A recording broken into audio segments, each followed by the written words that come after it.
I was standing in the departure line at the base terminal, staring at the departure board like it might change its mind if I looked long enough. My name was already on the manifest. My bag was already weighed. My leave request had already been approved 3 weeks earlier. Still, I hesitated in that small, pointless way you do when you know you're walking into something complicated, but haven't admitted it to yourself yet. My sister Melissa had paid for the ticket. That part kept looping in my head. Melissa doesn't pay for things unless there's a reason. Not because she's cheap exactly. She just has a talent for turning other people's resources into shared family solutions. But when she called me late one night, her voice soft, telling me the kids wouldn't stop asking when Aunt Rachel was coming home, I didn't hear manipulation. I heard something that sounded like effort. She told me she'd already booked the flight. Holidays were expensive, she said, and she didn't want me stressing about it. She said it like it was a favor, like it was love. I'd been in the Air Force long enough to know better than to trust tone alone, but I also hadn't been home for a real holiday in years. Not Thanksgiving, not Christmas. Always duty rotations, training schedules, staffing gaps that somehow only existed when I requested time off. At some point, you stop fighting it and tell yourself this is just how adult life works. So when Melissa said, "Just come home, let us take care of it this time," I let myself believe her. The flight was long, longer than it needed to be, with one layover that turned into two, and a seat that felt like it had been designed specifically to punish knees. I slept in fragments, the kind where you're never fully unconscious, just briefly disconnected enough to forget where you are. By the time we landed, my back was tight. My phone battery was down to 10%, and my patience was hanging on by muscle memory alone. Still, I felt that familiar tug when the wheels hit the runway. Home. Or at least the place that used to mean that. Melissa lived about 40 minutes from the airport in a neighborhood that looked the same every time I visited. Same trimmed lawns, same oversized SUVs lining the curb, same houses that all felt just a little too close together for people who claimed to value privacy.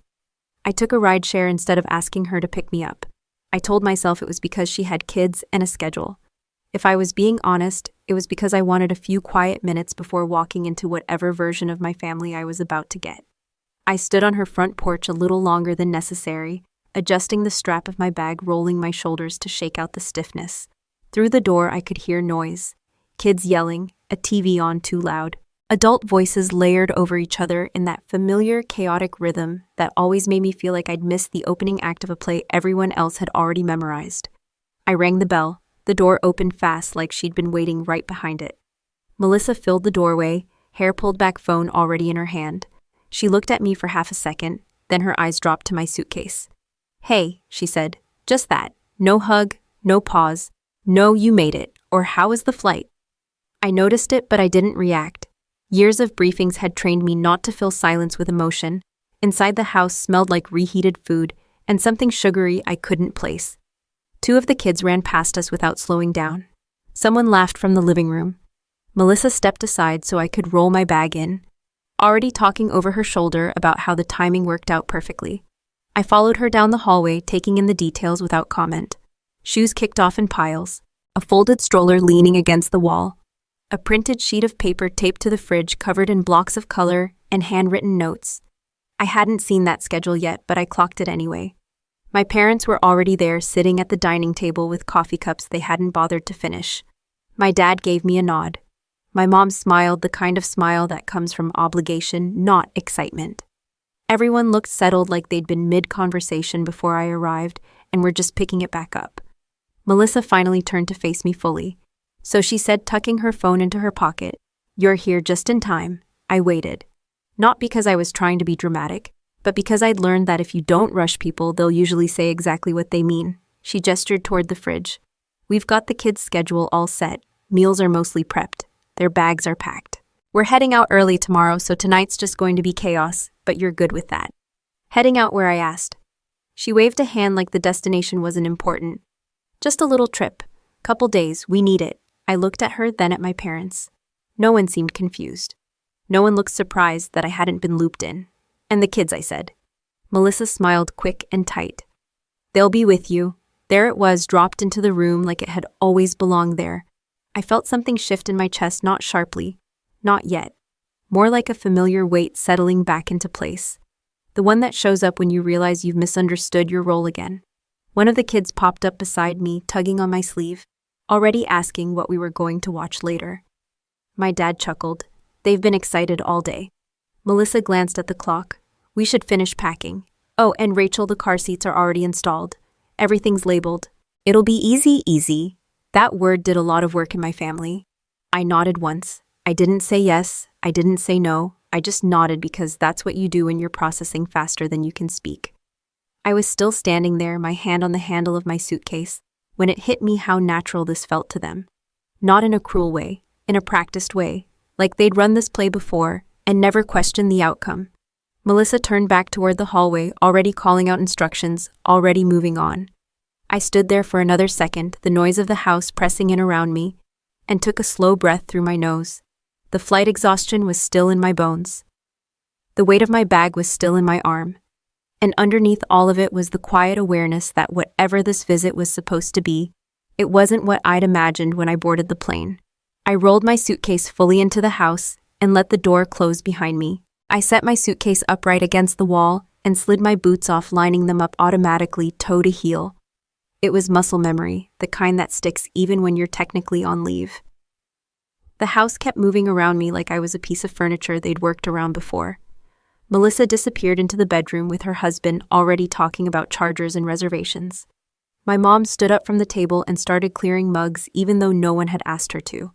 My dad leaned back in his chair and flipped on the TV, the volume jumping 2 notches too loud. No one acknowledged the fact that I'd just crossed 3 time zones to be here. One of the kids climbed onto the couch and kicked off a sock. Another asked if I could help find a tablet charger. I said sure because saying no would have required explaining and I wasn't ready to do that yet. I walked into the kitchen and stopped in front of the fridge. The schedule I'd noticed earlier was more detailed than I'd expected. Color-coded blocks, pickup times, meal notes, bedtime routines. Even reminders written in Melissa's handwriting, little arrows pointing to snacks and backup plans. This hadn't been thrown together last minute. This had been planned. You like how organized it is? My mom asked from behind me. I turned. She was holding a dish towel, already folding it like she was settling in for the evening. It's thorough, I said. She smiled. Melissa's been stressed. This trip is really important for her. For how long? I asked. A few days, she said. Maybe 4. I nodded again. That same nod. The one that filled space without committing to anything. The kids were still buzzing, bouncing from room to room, fueled by the kind of excitement that comes from knowing their parents were about to leave, but not fully understanding what that meant. One of them ran into Melissa in the hallway, and she laughed, half distracted, half rushed. Careful, Melissa said.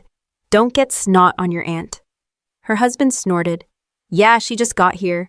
They laughed together, not cruelly, casually, like it was an inside joke I'd been accidentally included in. I smiled, not because it was funny, but because my face hadn't caught up to my thoughts yet. Dinner was takeout, eaten out of containers. Everyone ate standing up or perched on the edges of furniture, conversations, overlapping plans being confirmed in fragments. Melissa and her husband kept checking their phones, comparing notes, reminding each other of things they still needed to grab in the morning. At one point, Melissa leaned toward me and said, "The kids are pretty easy once they settle. They're used to routines." I looked at her. "They should be," I said. "You've had time to work it out." She didn't hear the edge in my voice, or she chose not to. Exactly. That's why this works. Works for who was the question I didn't ask out loud. Later, when the kids were finally corralled into pajamas, Melissa handed me a small stack of papers. Emergency contacts, doctor info, school numbers. All the things a babysitter needs. I took them. My fingers brushed the corner of the page, and I noticed my name written at the top in her handwriting. Rachel, just in case. I felt that familiar tightening in my chest. The one that comes when responsibility gets handed to you so smoothly it almost feels like trust. Everything's in there, she said. Oh, and there's cash in the drawer for pizza or whatever. She said it like she was doing me a favor. Her husband clapped his hands together. All right, we should try to get some sleep. Big day tomorrow. Big day for them anyway. My parents said their good nights early, retreating to the guest room down the hall. They didn't ask if I was okay with any of this. They didn't ask if I was tired. They'd already decided where this fell on the spectrum of family obligations, and questioning it would have required acknowledging that maybe something was off. Melissa hovered near the doorway to her room, already half gone mentally. "You're good, right?" she asked. I looked at her, really looked. The tension around her eyes, the excitement she wasn't trying to hide, the relief. "I'm here," I said. She nodded, satisfied. Perfect. The house finally quieted down.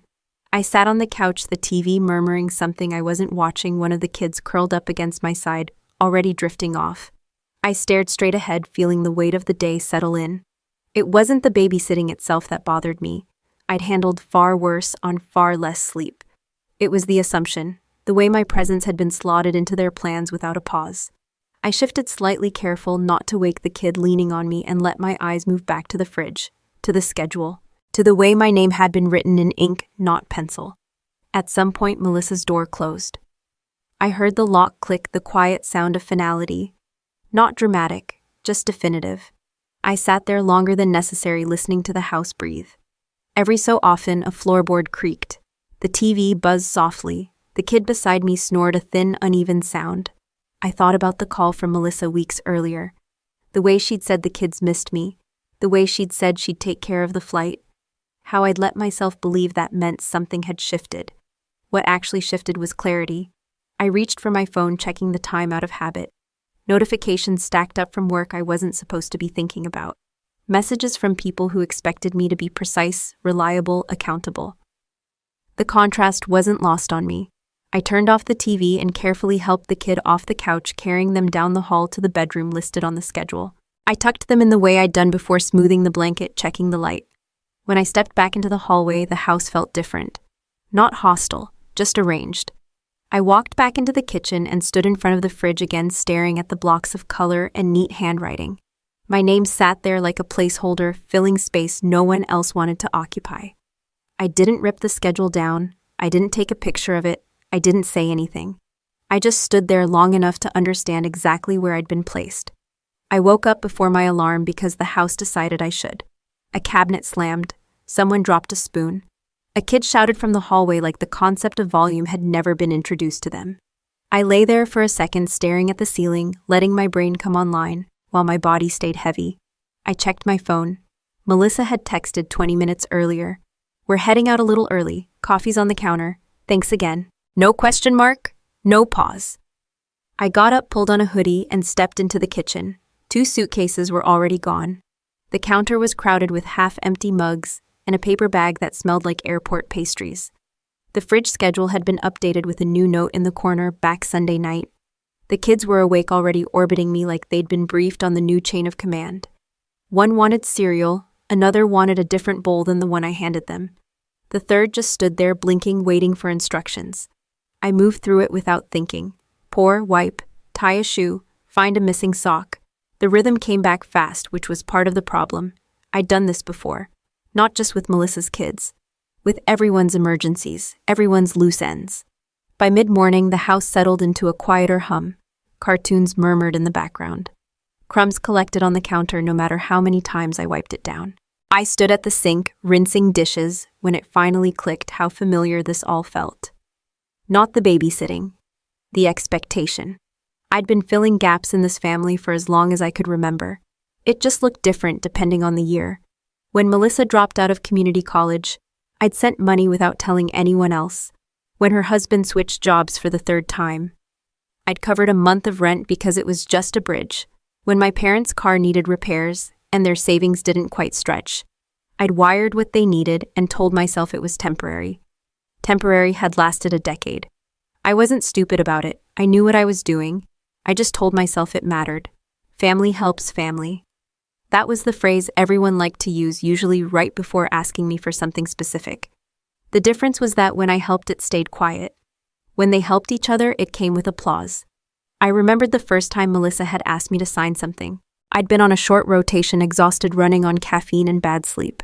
She'd said it was just a form, just to make things smoother while she handled some paperwork. I skimmed it, trusted the explanation, and signed. I hadn't thought much about it afterward. Why would I? I was used to being the backup plan, not the centerpiece. The kids started arguing over the remote. I stepped in, separated them, negotiated peace, with the promise of snacks later. As they settled, my mind kept pulling threads backward. Every holiday I'd missed had come with a follow-up call. We wish you'd been here. Every promotion had been met with a quick congrats before the conversation pivoted to someone else's problem. My successes were background noise. My availability was the main event. I told myself it was fine because I could handle it. Because I was the one with structure. The one with a steady paycheck and health insurance that worked no matter where I was. I wiped the counter again and caught my reflection in the microwave door. Tired, neutral, holding it together. Around noon, my mom called from the guest room, asking if I needed help. I said I had it. She didn't argue. She rarely did. My parents had perfected the art of stepping back just far enough to avoid responsibility without looking uninvolved. When I sat down to eat, my phone buzzed. A message from Melissa. Did they eat? Yes, I typed back. Great, you're a lifesaver. That word again. Lifesaver.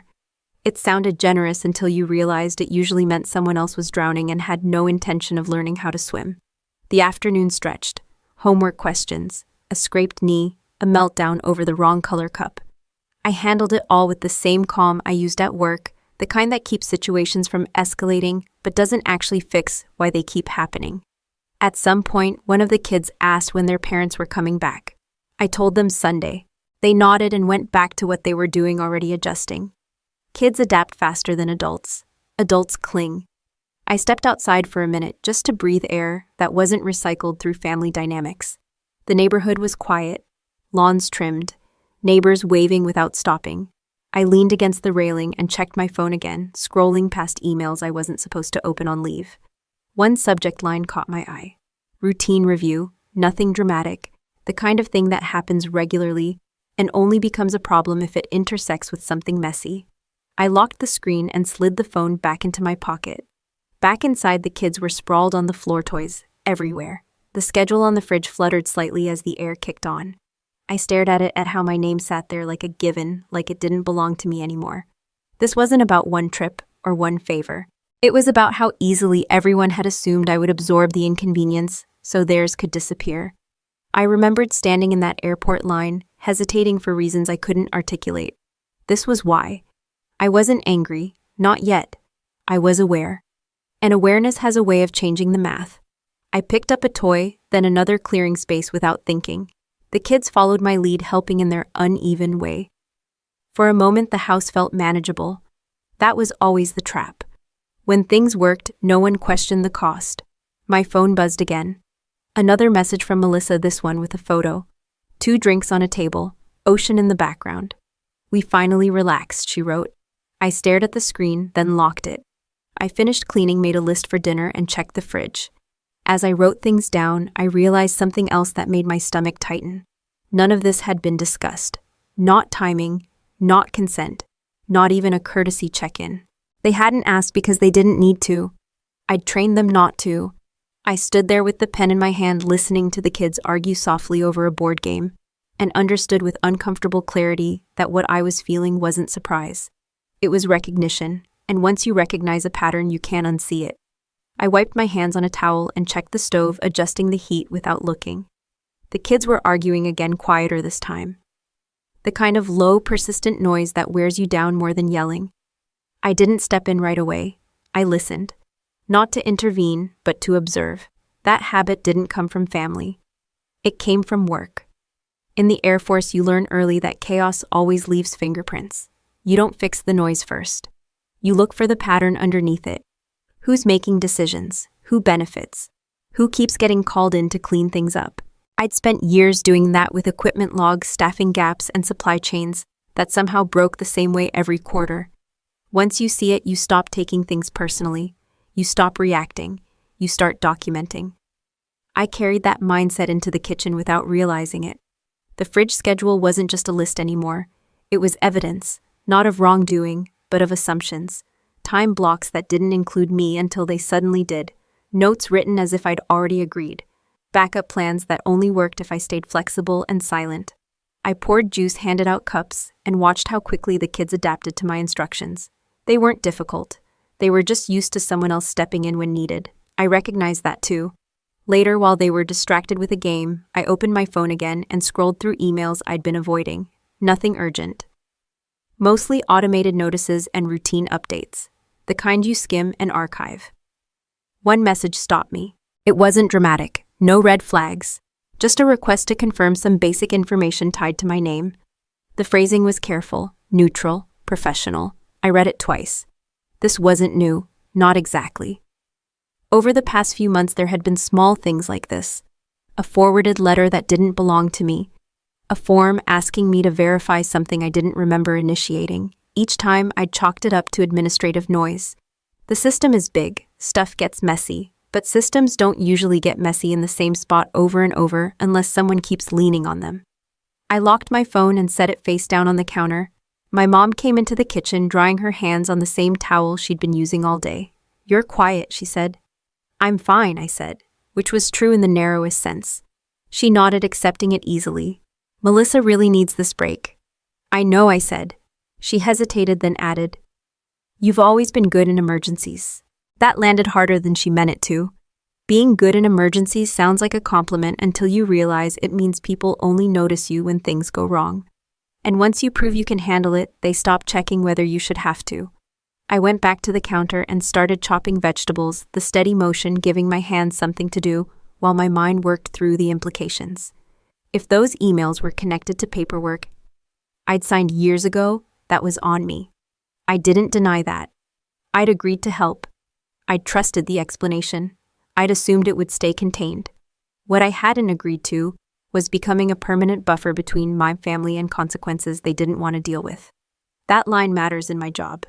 Consent, scope, duration. You don't keep a temporary workaround in place indefinitely and act surprised when it breaks something important. I served dinner. The kids ate.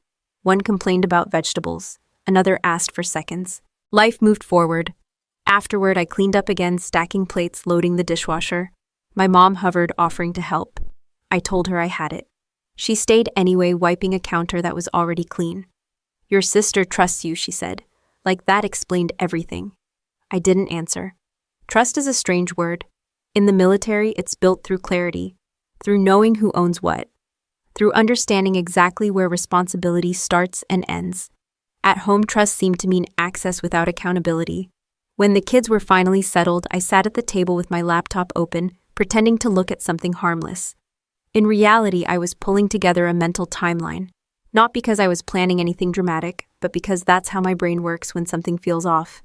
Year 1, the first form. Year 2, a forwarded letter. Year 3, a call asking me to confirm something I hadn't initiated. Each incident minor on its own. Together, they formed a line I couldn't ignore anymore. I closed the laptop without saving anything and leaned back in the chair. Melissa called that evening. Her voice was relaxed, loose in a way it never was at home. "Everything okay?" "Yes," I said. "Kids behaving?" "They're fine," she laughed. "See, I told you. Easy for her." She talked about the view, the food, how nice it felt to not have to think for once. I let her talk. I didn't interrupt. I didn't point out the irony. When she hung up, the house felt quieter than before. Not peaceful, just empty of adult energy. I walked through the rooms, checking doors, light, small routines that had become mine by default. In the hallway, I paused outside Melissa's bedroom. Her door was still locked, her space untouched, waiting. I went back to the kitchen and stood in front of the fridge again. The schedule stared back at me unchanged, confident. I took a picture of it. Not because I needed proof, because I needed clarity. I sent myself the image and closed the app. That night, lying in bed, I stared at the ceiling the same way I had the night before. The difference was that now I wasn't confused. I understood what was happening. I understood my role in it. And I understood something else too. Patterns don't fix themselves. You either keep absorbing them or you decide where they stop. I woke up with the decision already made, which surprised me more than anything else. No debate, no rehearsed conversations, just a calm certainty that felt out of place in a house that ran on noise and assumption. I moved quietly through the morning routine. Cereal poured, lunches packed, shoes found. I kept my voice even, my instructions short. The kids responded the same way they always did when things were clear. That part didn't bother me. It never had. What bothered me was how much space my head had once I stopped pretending this was temporary. While they ate, I set my phone on the counter and opened a notes app. I didn't write paragraphs. I wrote bullets, dates, names, documents I remembered signing, emails I'd skimmed and archived, requests that had felt routine at the time, This wasn't anger, it was inventory. In my line of work, you don't wait for something to break before you check the load. You check it because ignoring stress points is how small issues turn into career-ending ones. I'd ignored this long enough. After drop-off, I drove back to the house and parked in the driveway, engine still running. Melissa's car wasn't there. My parents' was. I sat for a moment, hands on the wheel, feeling the quiet settle. It was the first silence I'd had since I arrived. Inside the house looked staged, counters clear, beds made. The fridge schedule still front and center, as if it needed to remind me of my role. I made coffee and opened my laptop at the dining table, the same spot my parents had sat the night I arrived. I didn't log into anything sensitive. I didn't pull official records. I didn't cross any lines. I just reviewed what I already had access to. Emails, forms, confirmation notices. All tied to my name. All things I'd agreed to at some point, usually under the explanation that it would make things easier. Easier had become permanent. Permanent had become risky. I wasn't mad at Melissa in that moment. I was mad at myself for not seeing it sooner. My phone buzzed. A message from my supervisor checking in, short, professional. I replied the same way. Nothing personal, nothing emotional. That steadiness mattered. If this turned into anything, I needed to be the calmest person in the room, always. I heard movement down the hall and closed the laptop. My mom stepped into the kitchen, hair still damp, holding a mug. She glanced at the table, then at me. Working on leave, she asked. Just organizing, I said. She nodded, satisfied with the non-answer. You're always so prepared. Prepared. That word again. I smiled and took a sip of coffee. It tasted burnt. I drank it anyway. When she left the room, I reopened the laptop and pulled up the photo I'd taken of the fridge schedule. I looked at it differently now. Not as an inconvenience, but as a snapshot of how decisions were made around here. Who was included?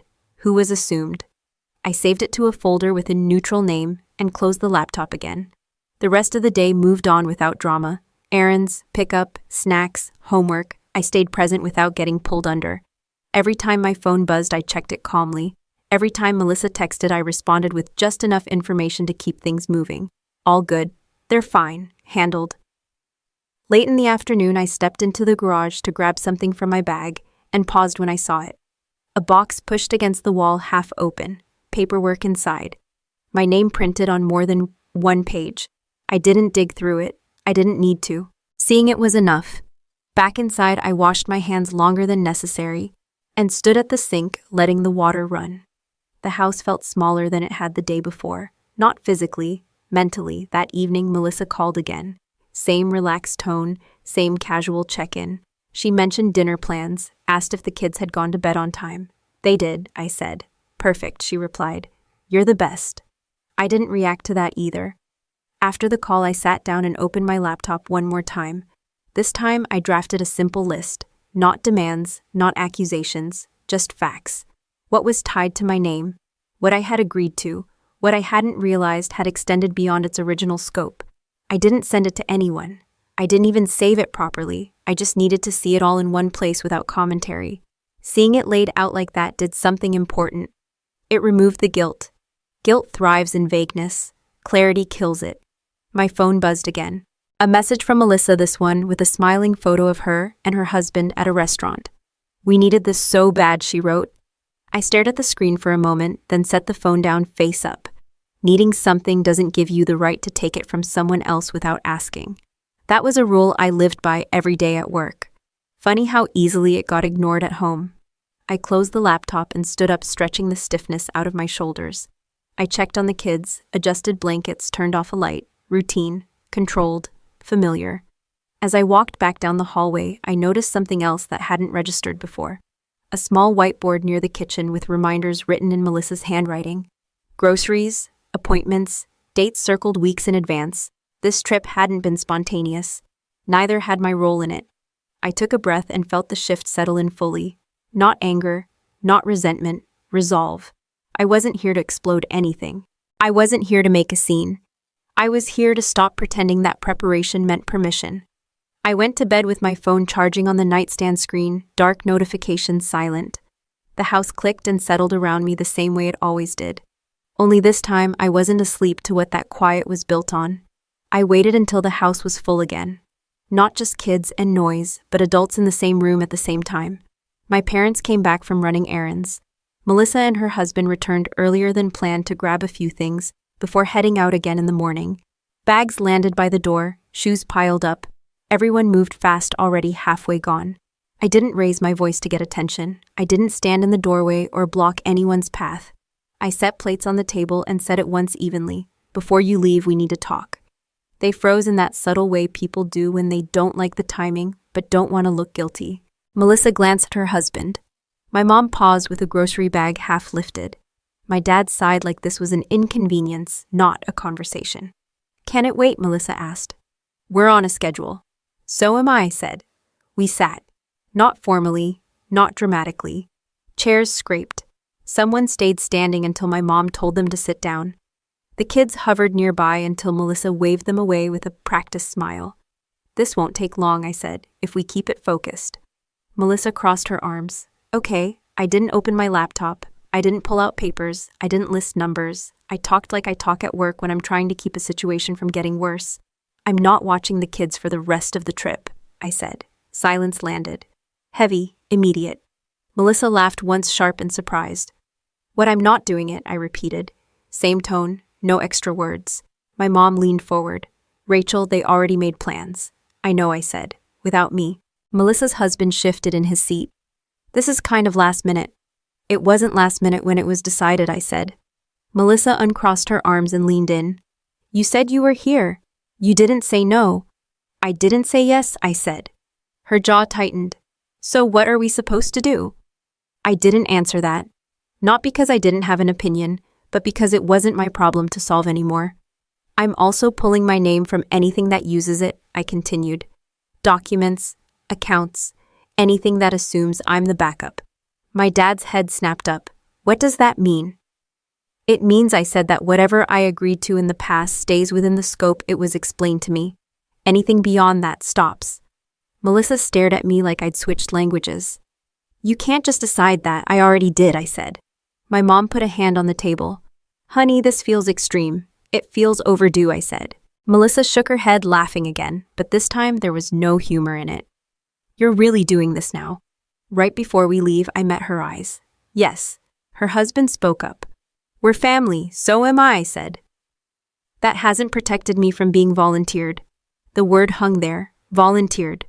No one argued with it. Melissa exhaled hard. You know I'm stressed. I know, I said. That doesn't mean I owe you silence. My mom's voice softened. You've always helped.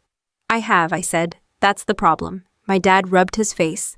What exactly are you saying? I'm saying I won't keep absorbing decisions I didn't make, I said. And I won't keep my name attached to things I don't control. Melissa's eyes flicked toward the hallway, toward the door, toward the bags. So you're just walking away, I'm stepping out, I said. There's a difference. She stood up so fast her chair tipped back. This is unbelievable. I agree, I said. Her husband stood too. We need to leave. Melissa grabbed her phone. I can't deal with this right now. That's fine, I said. You don't have to, she spun toward me. You're ruining this. I didn't argue that either. Ruin is a dramatic word people use when plans collapse. I wasn't interested in drama. I'm being clear, I said. My mom looked between us. Rachel, please. Please, what I asked. Please keep fixing things so no one has to adjust. Her mouth opened, then closed. Melissa picked up her bag. This is selfish, I nodded once. That's your word for it. They moved toward the door in pieces. Shoes grabbed, keys found. The energy shifted from confrontation to escape. Melissa stopped at the doorway and turned back one last time. We'll talk about this later, she said. I didn't answer. The door closed. The lock clicked. The sound was clean, final in a way I didn't comment on. My parents stayed seated. The house felt hollow without the momentum of departure. My mom's eyes were glossy. My dad stared at the table. You didn't have to do that, he said. I did, I said. He shook his head. Families don't work like this. Families don't work when one person does all the adapting, I said. My mom reached for my hand, then stopped halfway. What happens now? Now, I said, things are accurate. They didn't like that answer. Accuracy removes comfort. I stood up and cleared the plates that hadn't been touched. The motion grounded me. Stack, carry, rinse. I didn't rush. I didn't linger. Behind me, my parents spoke in low voices. words blending into concern and confusion. I let them. This wasn't a debate I needed to win. I dried my hands and checked my phone. A message from Melissa had already come through, all caps, short, angry. I didn't open it. Instead, I looked around the kitchen, at the fridge, at the whiteboard, at the space where my name had been written like a given. I erased it, not with ceremony. Just one swipe of the eraser, clean and quiet, until the board was blank. I set the eraser back down and stepped away, leaving the surface clear for the first time since I'd arrived. I picked up my phone, felt it vibrate once in my palm, and set it back down without unlocking the screen. That tiny choice took more effort than the entire conversation had. The house settled into a different kind of quiet after they left. Not peaceful, suspended. My parents moved around each other carefully, like anything louder than a whisper might tip the balance back toward an argument. I rinsed a mug that didn't need rinsing and stood there longer than necessary, staring at the water running clear. My phone buzzed again. I didn't check it. I already knew who it was. Guilt has a rhythm. It starts soft. It sounds reasonable. It says things like, maybe you could have waited, or, you know how she is. It never starts with blame. It starts with understanding, which is why it works. I wiped the counter and leaned back against it, arms crossed, breathing steady. At work, when a situation gets messy, the worst thing you can do is react to the loudest voice. You wait. You let the noise peak. You watch who breaks first. My mom hovered near the doorway. She's upset, she said. I know, I said. She didn't expect that. I know. My dad cleared his throat. This could have been handled differently. Different doesn't mean better, I said. They exchanged a look that said they didn't agree but didn't want to push. That look was familiar too. It was the look that kept everything just stable enough to continue exactly as it had been. I walked into the living room and sat down, phone face down on the coffee table.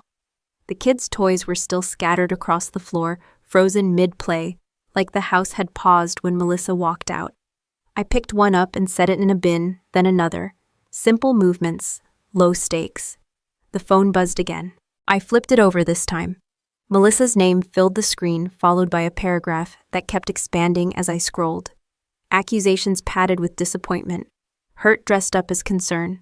A reminder of everything she'd been dealing with, everything she'd sacrificed, everything she thought I should understand. She ended with, I can't believe you do this to us. I felt it then. The pull. The old reflex to smooth things over, to explain myself better, to offer a compromise that would let everyone save face. I typed a response, deleted it, typed another, deleted that one too. What I wanted to say was that this wasn't about the kids, or the trip, or the timing. What I wanted to say was that I was tired of being cast as the solution without being consulted. What I almost said was, let's talk when you get back. That would have reopened the door. That would have put the burden back on me to manage the fallout. I locked the phone and set it down again. My mom sat across from me, hands folded. She's your sister, she said softly. Yes, I said. And I'm still allowed to say no. She feels like you blindsided her. I nodded. That's what happens when someone assumes. My dad sighed. You know she leans on you. That doesn't make it okay, I said. They didn't answer. They didn't need to. This wasn't new information. It was just information they'd been able to ignore before. The house felt too small. I stood up and stepped outside onto the porch, letting the cooler air cut through the heaviness in my chest. The neighborhood was quiet again, the kind of quiet that makes your own thoughts louder. I checked my phone one more time. Another message from Melissa. Shorter this time, sharper. So you're really doing this. I stared at the screen until the words blurred slightly, then slid the phone back into my pocket. At work, when someone pushes back, you don't escalate. You restate the boundary, calmly, consistently. You don't argue the facts. You don't justify the rule. You let the boundary do its job. I went back inside and poured myself a glass of water. My hands were steady. My heart rate was normal. That was how I knew this wasn't impulse. Impulse comes with adrenaline. This came with clarity. My mom watched me from the kitchen table. What if this hurts the family, she asked. I took a sip. What if it's already been hurting, I said, and we've just been calling it normal?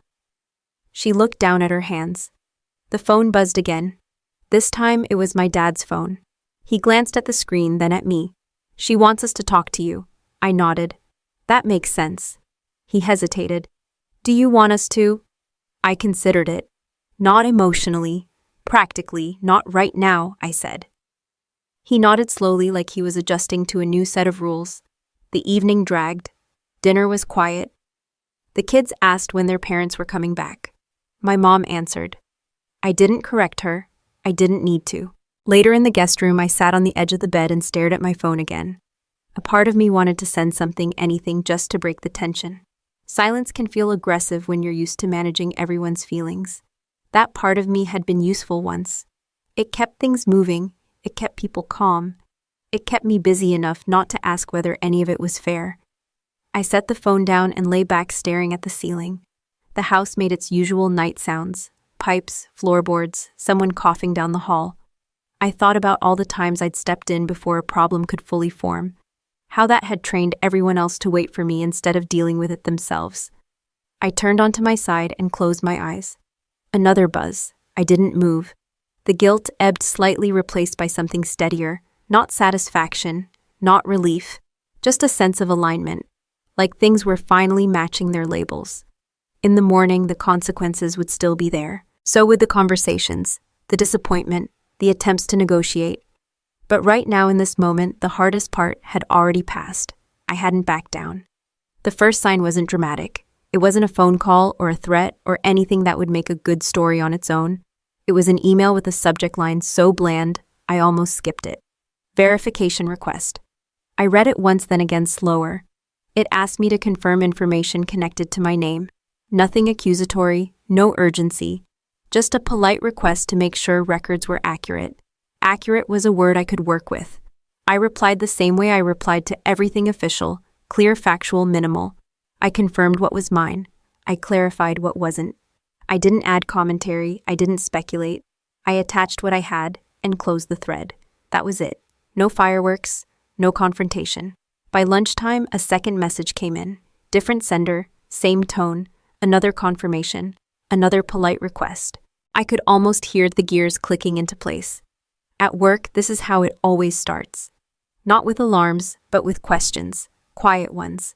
The kind that make people nervous because they don't come with instructions on how to talk their way out of them. My parents noticed the shift before I said anything. My mom asked if I was feeling okay because I was very focused. My dad asked if everything was handled. Yes, I said to both. The house felt tighter that day, like everyone was waiting for something to happen, but didn't know what shape it would take. The kids felt it too. They stayed closer, asked more questions, tested boundaries in small ways. I held the line, same routines, same expectations, no emotional detours. That afternoon, Melissa called. I let it ring. She texted instead, short, sharp. Did you tell anyone anything? I looked at the message, then locked the phone and put it face down. I hadn't told anyone anything. I had answered questions that came to me. There's a difference. One that matters when things stop being personal and start being procedural. An hour later, she called again. This time, I answered. What did you do? She asked, skipping hello. I responded to requests about my name. I said, you didn't have to do that. Yes, I said I did. Her breathing was loud on the other end. They're asking questions. I know, I said. This is going to mess things up. I know, I said again. She lowered her voice. You could have given me a heads up. I did, I said. At the table. That was different, she snapped. This is real. I almost laughed at that. Almost. This was always real, I said. You just didn't feel it before. She hung up without another word. That evening, another email arrived. This one referenced timelines, dates, a request to clarify duration. I answered it the same way I'd answered the others. Each response felt like setting a weight down, not because it hurt to carry, but because I'd been holding it longer than necessary. By the next morning, my parents were on edge. My dad paced. My mom cleaned things that were already clean. Neither of them asked directly what was happening. They didn't want details. Details forced decisions. Melissa didn't text that day. That was louder than anything she'd said so far. Instead, my phone buzzed with a number I didn't recognize. I let it go to voicemail. The message was brief, professional. Someone wanted to schedule a call to go over a few items connected to my name. They suggested a time window and asked me to confirm. I confirmed. When I hung up, my mom was standing in the doorway. Is everything okay? She asked. Yes, I said. She studied my face. This feels bigger. It's just information moving to where it belongs, I said. She didn't look reassured. Melissa finally texted late that night. Not angry this time, frantic. They're saying things might change. I stared at the screen, then typed. Things change when they're built on assumptions. She didn't reply. The call happened the next afternoon. It was calm, methodical. They asked questions. I answered them. They took notes. They thanked me for my clarity. Clarity, another word that sounds neutral until you realize how much chaos it eliminates. After the call, I sat in the kitchen and stared at the fridge. The schedule was still there, curling slightly at the edges. I peeled it off and folded it once, then again, and slipped it into my bag. Not as evidence, as a reminder. Melissa called again that night. This time she cried. This is blowing up, she said. People are asking me things I don't know how to answer. I can't help with that, I said. You're doing this on purpose. No, I said. I stopped preventing it. She went quiet. So that's it, you're just going to let it happen. I thought about all the times I'd stepped in before anything could happen. All the times I'd made sure she never had to answer uncomfortable questions. Yes, I said. She exhaled sharply. You've changed. I've adjusted, I said. We hung up without resolution. The days blurred after that. More emails, more confirmations. Nothing urgent, but nothing ignorable either. The system doesn't rush, it just keeps going. My parents started getting their own calls. I heard them through the wall's voices. Tight phrases like, we didn't realize. And we thought it was handled. Handled had always meant me. One evening my dad sat across from me at the table. You could have told us this would happen. I did, I said. He frowned. You didn't say it like this. I said it like I meant it, I said. He leaned back, rubbing his temples. This is a lot, it's been a lot, I said. Just not for everyone. He didn't argue. By the end of the week, the house felt different again. Not suspended anymore. Active. Reactive. The air buzzed with conversations that hadn't existed before. Melissa texted less. When she did, her messages were clipped defensive. No emojis, no small talk, just facts and frustration. I didn't gloat. I didn't explain. I answered only when it was necessary and only with what was accurate. That's the thing about systems. Once they start moving, they don't care about anyone's feelings. They care about alignment. And for the first time in a long while, everything connected to my name was moving toward exactly that. My phone buzzed while I was standing at the sink, hands in soapy water, staring at a plate I'd already cleaned. I didn't look at the screen right away. I knew the tone of the vibration by now. Short bursts meant Melissa. Longer, steadier ones meant someone else had picked up the story. I dried my hands and checked. A message from a cousin I hadn't spoken to in months. Hey, just checking in. Everything okay with you and Melissa? I didn't answer. 10 minutes later, another one came through. Different relative. Same careful wording. No accusations. Just concern wrapped in curiosity. That's how it starts when a family needs a villain. They don't come at you directly. They circle. They test the water. They look for cracks. By dinner, my parents had heard from 3 different people. My mom mentioned it casually, like she was trying not to make it a thing. Your aunt called, she said, stirring a pot that didn't need stirring. She said Melissa sounded upset. I nodded. She is. My mom hesitated. She said, you're putting her in a bad position. I didn't correct her. Bad position was vague enough to mean anything. My dad cleared his throat.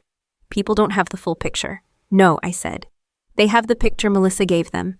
That landed. He didn't respond. Melissa's version traveled fast, faster than I expected, even knowing how this family worked. In her story, she was overwhelmed. I was cold. She had asked for help. I had pulled it away without warning. What she didn't mention were the assumptions, the planning, the way my name had been used as a solution long before anyone thought to ask me if I wanted the role. That part never makes it into the first telling. I could have corrected the record. I had the facts. I had the timeline. I had the emails. I could have sent screenshots and let them do the talking. I didn't. At work, you learn that defending yourself publicly often makes things worse. It gives the other side something to push against. Silence, when paired with documentation, does the opposite. It lets the noise burn itself out. Melissa called that night. I answered. You're not saying anything, she said. I'm not adding to it, I said. You're letting people think I'm the problem. I'm letting people think whatever they want, I said. Her voice tightened. You always do this. You hide behind being calm. I'm not hiding, I said. I'm opting out. She laughed, sharp and humorless. Must be nice. It's necessary, I said. She lowered her voice. Do you know what they're saying about you? I can guess, I said. You look heartless. I pictured the fridge schedule, the whiteboard, my name written like a resource. I can live with that. She hung up without saying goodbye. The next day, a group text popped up. Family chat, the one that usually stayed quiet until holidays. My name lit up the screen. We should all talk, someone wrote. Another message followed. This is getting messy. Messy is what people call it when systems stop absorbing their mistakes quietly. I muted the thread. That afternoon, my supervisor called. Not about the family, about work. A quick check-in, a reminder about upcoming timelines, normal things, grounding things. After we hung up, I sat back in my chair and exhaled slowly. The contrast was almost funny. At work, clarity was rewarded. At home, it was punished. Melissa texted again that evening. A different tone, softer. I don't understand why you're doing this. I stared at the message for a long time. I could explain. I could walk her through the pattern, the assumptions, the way temporary had turned permanent. I could point out how often I'd adjusted so she wouldn't have to. I typed 3 sentences, deleted them. Understanding wasn't the issue. Accountability was. I replied with 1 line. I'm not taking responsibility for things I didn't agree to. She didn't respond. The silence after that felt heavier than the arguments. It spread through the house.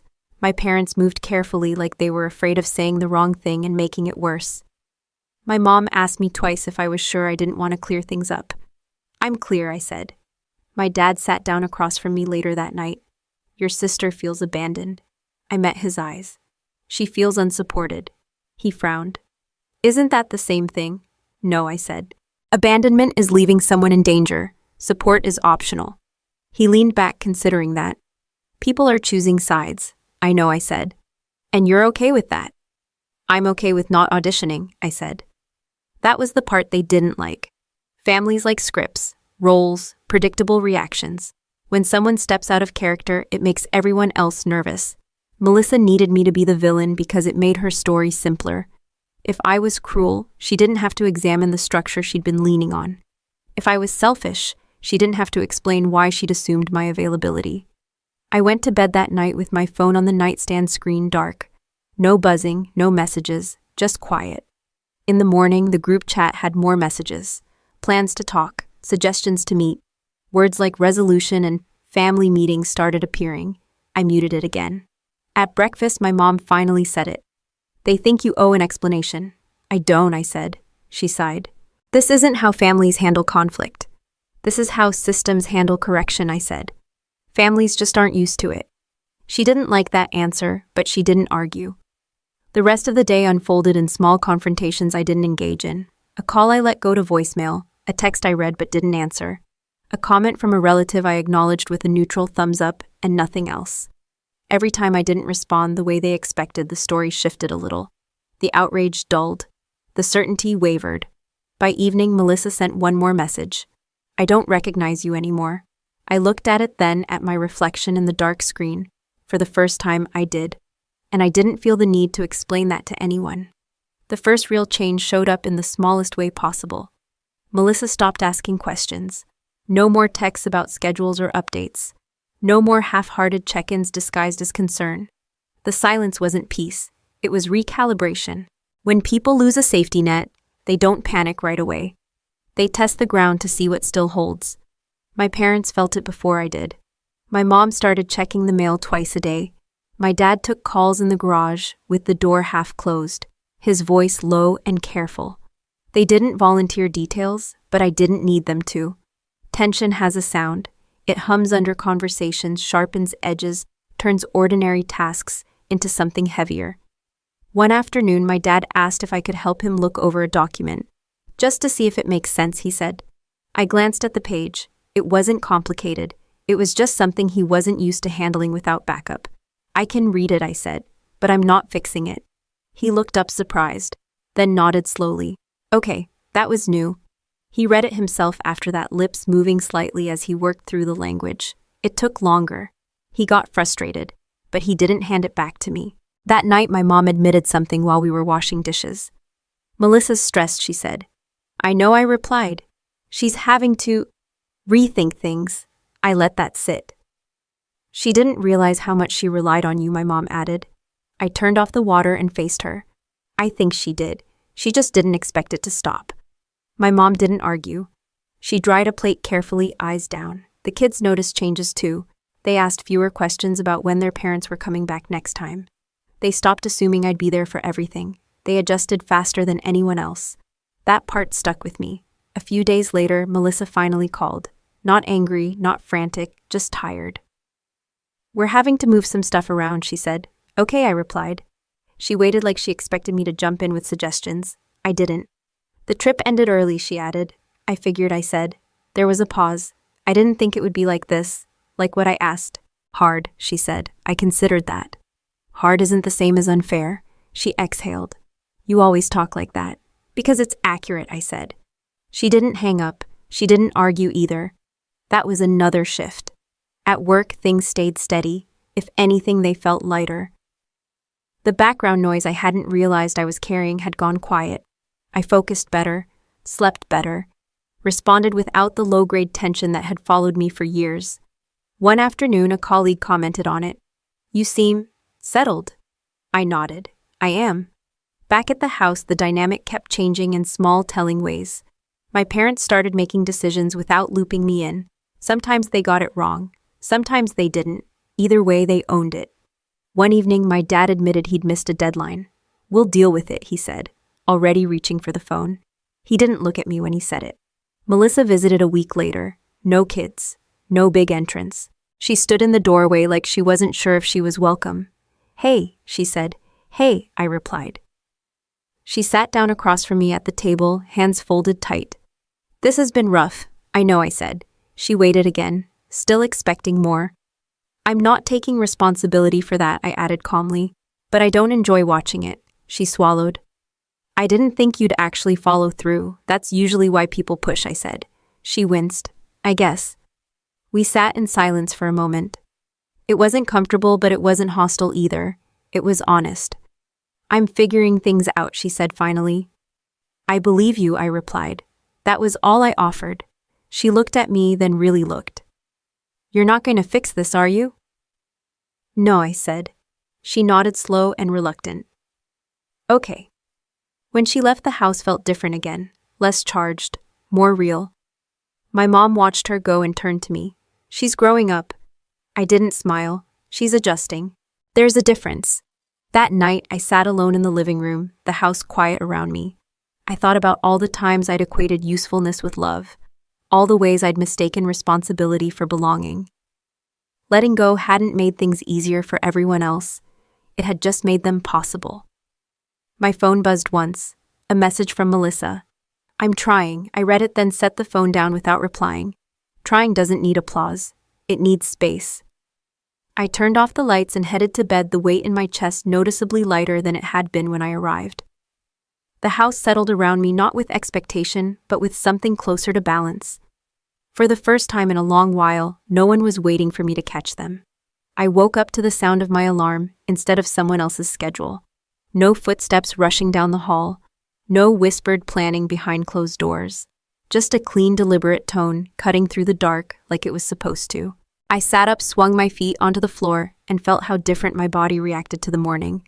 Not lighter exactly, more aligned. Like the tension that used to sit between my shoulders had finally decided it wasn't needed anymore. I dressed quickly, folded the blanket, and left the guest room the way I found it. My parents were already up, moving around the kitchen in their own quiet rhythm. My mom looked up when I entered, then smiled without the strain that had been there all week. Coffee, she asked? Yes, I said. She poured it without commentary. No questions about plans, no subtle checks for availability, just coffee. That alone told me more than any apology could have.